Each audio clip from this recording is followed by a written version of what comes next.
মাঘ মাসের শুক্লা পঞ্চমী তিথিতে বাগদেবীর আরাধনায় মেতে উঠেছে আপামর বাঙালি। স্কুল কলেজের পাশাপাশি বিভিন্ন শিক্ষা প্রতিষ্ঠানে বাগদেবীর আরাধনা করা হয়।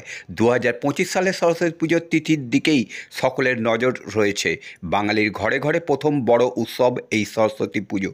বসন্তে বাগদেবীর বন্দনায় ঘরে ঘরে চেনা ছন্দে দেখা যাচ্ছে আনন্দের আমেজ। বসন্ত পঞ্চমী 2025 সালে সরস্বতী পুজোর তিথি বিশুদ্ধ সিদ্ধান্ত মতে বাংলার 19শে মাঘ পড়েছে। দিনটি রবিবার 2রা ফেব্রুয়ারি সকাল 9টা 16 মিনিট থেকে শুরু করে 3রা ফেব্রুয়ারি 9টা 57 মিনিট পর্যন্ত এই পঞ্চমী তিথি ছিল। আর সেই রকমই ঐতিহাসিক মগরার সবচেয়ে বড় সরস্বতী পুজো। চন্দননগরে জগদ্ধাত্রী পুজো, বাঁশবেড়িয়ার কার্তিক পুজোর পর মগরার সরস্বতী পুজোয় মানুষ মেতে উঠেছে। আলোর রোশনায়ে মানুষ নেমে পড়েছে রাস্তায়।